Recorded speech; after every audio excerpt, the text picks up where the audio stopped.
So the tale of the frozen ghost starts with a girl named Daphne, who's played by Melissa Joan Hart.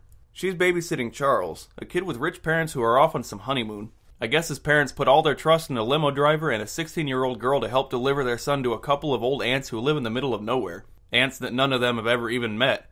When they get to the front door, they see that the aunts own one of those cool self-rocking chairs. Oh, how nice for them. So they turn out to be real nice old ladies who always stumble or drop shit whenever anyone mentions ghosts. And they're really not subtle about the house being haunted either. They stand in close proximity of each other and just yell about how they don't want to scare the kids by mentioning the ghost. Unfortunately, Charlie isn't deaf and can hear their loud argument. It freaks him out, so he tries to take a bath to calm down. But there's creepy stuff happening in the middle of nowhere, and it's up to Charlie to be really whiny and scared the rest of the episode. So the aunts explain that decades ago, their family was split in two over some money. It had something to do with a criminal working on their farm too, but that's just kind of shoehorned in there. The criminal got caught and was put on a train back to prison. A train that ran off the tracks, everyone died, and they never found the criminal's body. Then mid-story, more weird stuff starts happening again. This causes one of the aunts to completely lose her sense of subtlety and just flat out say, must be the ghost that haunts our property. As you'd expect, this gets Charlie worked up, but then the aunt backtracks and says how that's a subject that no one should talk about. She says that strange things happen when it's discussed. Well, I guess it explains why the chair on the front porch was already rocking. Wait, no it doesn't. Unless the two aunts just sit around the house by themselves all day and talk about it. So now that Charlie has validation that ghosts do in fact haunt the property, he doesn't get the best night's sleep. He has a nightmare that he's stuck in a log and being chased by the criminal they mentioned earlier until suddenly he wakes in a cold sweat. Just in time to see his window swing open and a small ghost boy appear.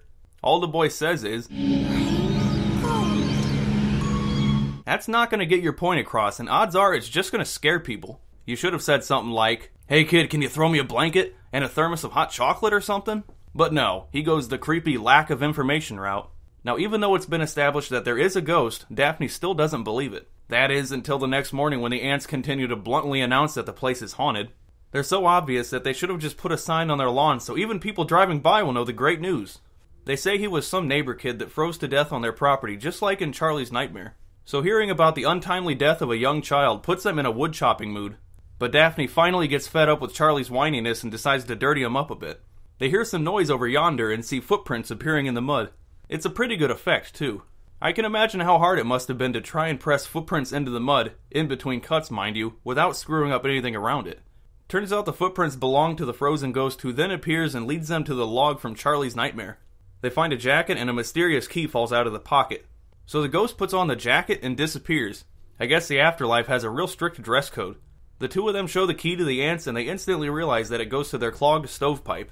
As it would happen, it was jammed with gold and the criminal was planning to steal it until the kid got in the way. So the one aunt uses the money to finance her book. It was universally panned, but at least everyone else lived happily ever after. This is one of the more memorable episodes, with a quote that's almost become synonymous with the series. There are maybe a few other episodes with more staying power, such as The Tale of Cutter's Treasure, or that one involving a certain clown that haunts a carnival attraction. But we'll get to that particular one soon enough.